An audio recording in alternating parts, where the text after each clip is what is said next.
আসসালামু আলাইকুম সুপ্রিয় শ্রোতা, যে যেখান থেকে শুনছেন বা দেখছেন সবাইকে অসংখ্য ধন্যবাদ।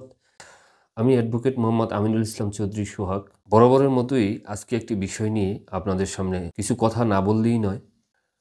আজকে যে বিষয়টি মূলত আলোচনা করতে যাচ্ছি সেটি হলো যৌতুক। অর্থাৎ যৌতুকের মামলা ইদানিং খুব দেখা দিয়েছে এবং এই যৌতুক মামলা কারা করতেছে এবং কেন করতেছে, বিশেষ করে মিথ্যা যৌতুকের মামলা খুবই প্রকট আকার ধারণ করেছে।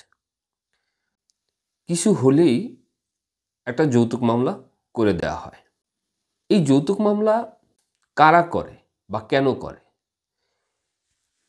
আমরা যেই মামলাগুলা কোর্ট কাছারিতে দেখি বা আমরা করেও থাকি, এই মামলাগুলোর যদি পর্যালোচনা করি তাহলে দেখা যায় যে এই মামলাগুলো সাধারণত একটু নিম্ন মধ্যবিত্ত বা নিম্নবিত্ত এই শ্রেণীর লোকজনের ভিতরে বেশি হয়ে থাকে।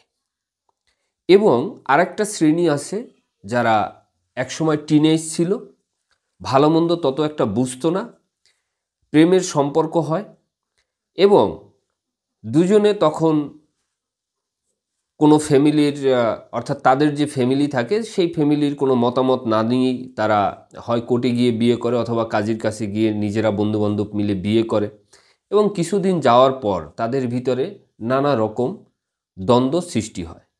সেটা হতে পারে কাজকর্ম নিয়ে অথবা হতে পারে খাবার দাবার নিয়ে। দেখা যায় যে স্ত্রী রেস্টুরেন্টে খেতে যেতে চায় কিন্তু হাজব্যান্ড পারতেছে না, অথবা দেখা গেছে যে হাজব্যান্ড রাতে ঘুমাবে, স্ত্রী তখন যে আয়তাকার বস্তু অর্থাৎ মোবাইল ফোন সেটা নিয়ে সে টিপাটিপি করতেছে।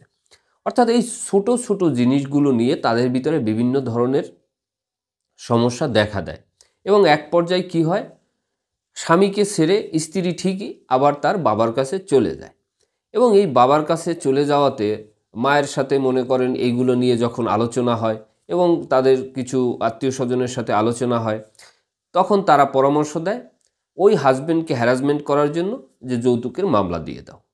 তাহলে তখন কি করে, অর্থাৎ সেই মুখস্থ বিদ্যার মতো ওই হাজব্যান্ডের বিরুদ্ধে একটা যৌতুক মামলা দায়ের করা হয়। এটা যে সব ফ্যামিলির ক্ষেত্রে ঘটে এমনটা কিন্তু না।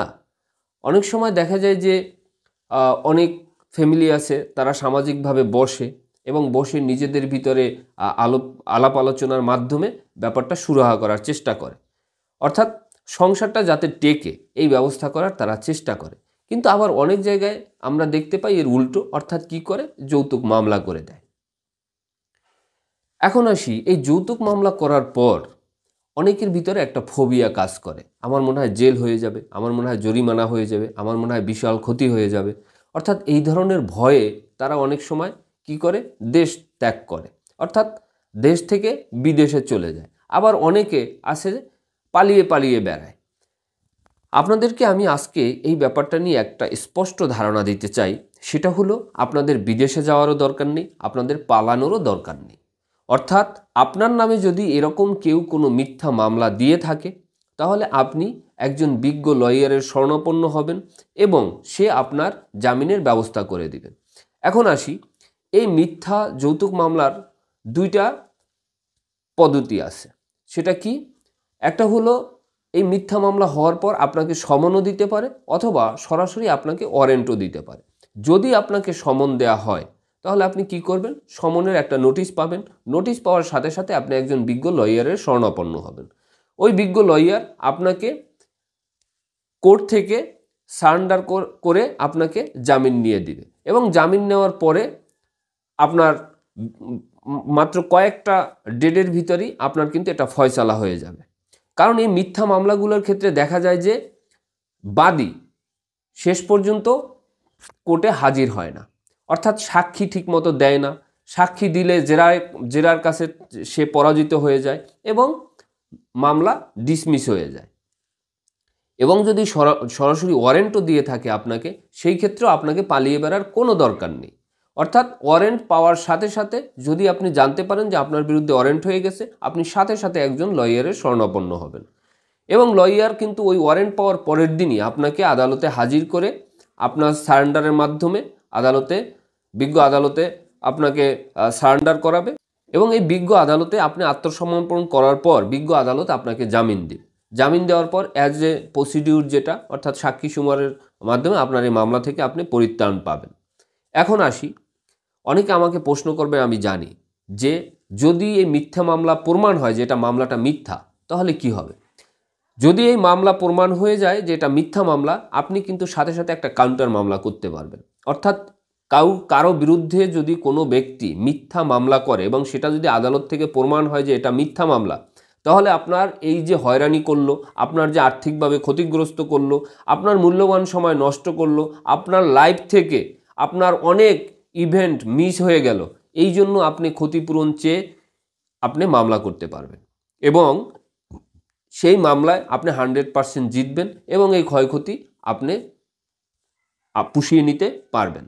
সুপ্রিয় শ্রোতা, আমাদের সমাজে আবার দেখা যায় যে এর ব্যতিক্রমও আছে। ব্যতিক্রমটা কি? পুরুষরাও কিন্তু যৌতুক মামলা করতে পারে।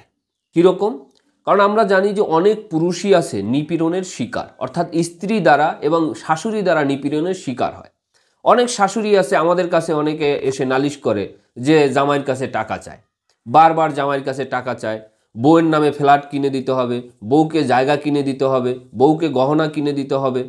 তার সামর্থ্য থাকলে তার ওয়াইফকে তো সে দিবে এবং সেটা নিয়ে তো সংসারে অশান্তি করার কিছু নেই। কিন্তু এই যে ভদ্র মহিলারা, ভদ্রের নামে কুরুচিপূর্ণ যে অভদ্র, এরা কিন্তু আসলে এই কাজগুলো করে এবং কি করে? এই প্রতিনিয়ত তার মেয়েকে পুশিং দিতে থাকে এবং মেয়ে যথারীতি অফিস থেকে আসলো অথবা কাজ করে আসলো, সারাদিন একটা লোক মনে করেন বাইরে কাজ করে, এরপর সংসারে আসলো, সংসারে আসার পর তার সাথে যদি ভালো ব্যবহার না করে, তাকে ঠিকমতো মনে করেন সামনে খাবারটা এনে না দেয়, স্বাভাবিকই তার মন মানসিকতা খারাপ হয়ে যায় এবং পরবর্তীতে তাদের ভিতরে অশান্তি হয় এবং বিভিন্ন সমস্যা দেখা দেয়। যদি এই ধরনের কোনো পুরুষের সাথে ঘটে থাকে, তাহলে আপনারাও কিন্তু এই স্ত্রীর বিরুদ্ধে আপনি যৌতুকের মামলা দিতে পারবেন। এমন না যে যৌতুকের মামলা শুধু স্ত্রীর ক্ষেত্রেই প্রযোজ্য, যৌতুকের মামলা কিন্তু পুরুষের ক্ষেত্রেও প্রযোজ্য। যারা না শুনছেন বা না জানেন তারা আজকে জেনে গেলেন। সুপ্রিয় শ্রোতা, তাহলে আমার আজকে এই ভিডিওর মাধ্যমে যে মেসেজটা থাকবে, আপনাদের সাথে যদি এরকম কোনো কিছু ঘটে থাকে, অর্থাৎ নিজেদের ফ্যামিলিগত কোনো ঝটকি ঝামেলা, নিজেদের ভিতরে মনে করেন মন মালিন্য, আপনারা হঠাৎ করে এই যৌতুকের মামলায় যাবেন না। কারণ তাতে করে কি হয়? মামলা মোকদ্দমায় জড়ালে উভয় পক্ষই ক্ষতিগ্রস্ত হয়, টাকা পয়সা ক্ষতিগ্রস্ত হয়, মানসিকভাবে ক্ষতিগ্রস্ত হয়, বাচ্চা টাচ্চা থাকলে তারাও মনে করেন ক্ষতিগ্রস্ত হয়। সুতরাং এই মিথ্যা মামলা থেকে আমরা যত দূরে থাকতে পারবো ততই আমাদের জন্য মঙ্গল। আর যদি আপনাদের বিরুদ্ধে এরকম কোনো নিপীড়ন হয়, শারীরিকভাবে অ্যাসাল্ট করা হয়, তাহলে যে আপনার যৌতুক মামলা দিতে হবে এমন কিন্তু না। যদি আপনাকে শারীরিকভাবে নির্যাতন করা হয়, তাহলে আপনি নারী নির্যাতনের মামলা করতে পারবেন। অথবা আরও অনেক আছে, অনেক স্বামীর উপরও স্ত্রীরা আঘাত করে, সেই ক্ষেত্রে তারা কোন আইনে মামলা করবে? সেই ক্ষেত্রে কিন্তু এমন না যে আপনি নারী নির্যাতনের মামলা করতে হবে বা পুরুষ নির্যাতনের মামলা নেই, আপনাকে কিন্তু এরকম অনেক মামলা আছে। অর্থাৎ আপনি বাংলাদেশ যে দণ্ডবিধি, সেই দণ্ডবিধির আন্ডারে আপনি মামলা করতে পারবেন ওই আপনাকে শারীরিকভাবে লাঞ্ছিত করার জন্য। সুপ্রিয় শ্রোতা, তাহলে আজকে এ পর্যন্তই। যদি আপনাদের ভিডিওটি ভালো লেগে থাকে তাহলে অবশ্যই এই চ্যানেলটি সাবস্ক্রাইব করে দিবেন এবং অবশ্যই লাইক, কমেন্ট, শেয়ার করবেন। সবাইকে অসংখ্য ধন্যবাদ। আসসালামু আলাইকুম।